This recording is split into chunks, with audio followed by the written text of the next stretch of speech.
ಎಲ್ಲ ನನ್ನ ಸ್ನೇಹಿತರಿಗೂ ನಮಸ್ಕಾರ. ಇವತ್ತು ಹಳ್ಳೆಣ್ಣೆ ಮಾಡೋ ವಿಧಾನನ ಹೇಳ್ತೀನಿ. ಹಳ್ಳೆಣ್ಣೆನ ಗಾಣದಲ್ಲೂ ತೆಗಿತಾರೆ, ಹಾಗೆ ನಾವು ಇದು ಬೇಯಿಸಿ ತೆಗೆದಿರೋದು.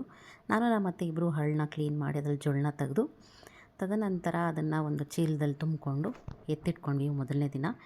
ಎರಡನೇ ದಿನ ಮಾರನೇ ದಿನ ಬೆಳಗ್ಗೆನೇ ಎದ್ದು ಒಲೆ ಇಟ್ಕೊಂಡು ಚಿಕ್ಕ ಒಲೆನ ಅದರಲ್ಲಿ ಹಳ್ಳನ ಬ್ಯಾಚ್ ವಾಯ್ಸ್ ಅಂದರೆ ಒಂದು 47 ಸೇರಿಗೆ ಒಂದು 45 ಸೇರು ಬೀಜ ಸಿಕ್ಕಿದ್ವು ನಮಗೆ ಕ್ಲೀನ್ ಮಾಡಿದ್ದಾದಮೇಲೆ. ಅದನ್ನು ಚೆನ್ನಾಗಿ ಹುರ್ಕೊಂಡು ಅದು ಸ್ವಲ್ಪ ಕೈ ಬಿಡ್ದಂಗೆ ಉರಿತಾ ಇರಬೇಕಂತೆ ಉರಿಯಲ್ಲಿ. ಆಮೇಲೆ ಹುರಿದಾದ್ಮೇಲೆ ಅದನ್ನು ಬಿಸಿಲಿಗೆ ಹಾರಾಕಬೇಕು. ಇವರು ನಮ್ಮೂರಲ್ಲೇ ಇರೋರು ಜಯಮ್ಮ ಅಂತ ಹೇಳಿ, ಅವರೇ ನಮಗೆ ಇದನ್ನೆಲ್ಲ ಮಾಡೋದಕ್ಕೆ ಹೆಲ್ಪ್ ಮಾಡಿದ್ದು. ಎಲ್ಲನೂ ಆರಿಸ್ಕೊಂಡಿದ್ದಾದಮೇಲೆ ನಾವು ಅದನ್ನು ಮಿಲ್ಲಿಗೆ ತೊಗೊಂಡೋಗಿ ಅದನ್ನು ಮಿಲ್ ಮಾಡಿಸ್ಕೊಂಡು, ಮುಂಚೆ ಎಲ್ಲನೂ ಗುಂಡಲ್ಲಿ ರುಬ್ಬೋರು. ಈಗ ಸ್ವಲ್ಪ ಒಂದು ವರ್ಷದಿಂದ ಈಚೆಗೆ ಈ ಥರ ಮಿಷಿನ್ ಬಂದಿದೆ ಅಂತ ಗೊತ್ತಾಯಿತು, ನಾವು ರುಬ್ಬಿಸ್ಕೊಂಡು ಬಂದ್ವಿ.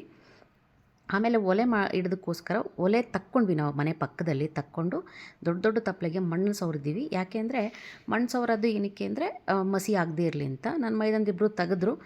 ನಾನು ವಾರ್ಗಿತ್ತಿರು ಸ್ವಲ್ಪ ನನ್ನ ಕೈ ಅಡ್ಡ ಬಂದಿದೆ, ಕ್ಷಮೆ ಇರಲಿ.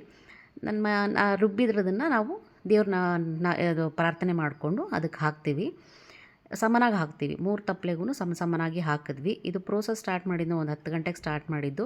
ಆಲ್ರೆಡಿ ಇಷ್ಟು ಎಣ್ಣೆ ಬರೋಷ್ಟರಲ್ಲಿ 3 ಗಂಟೆ ಆಗಿತ್ತು.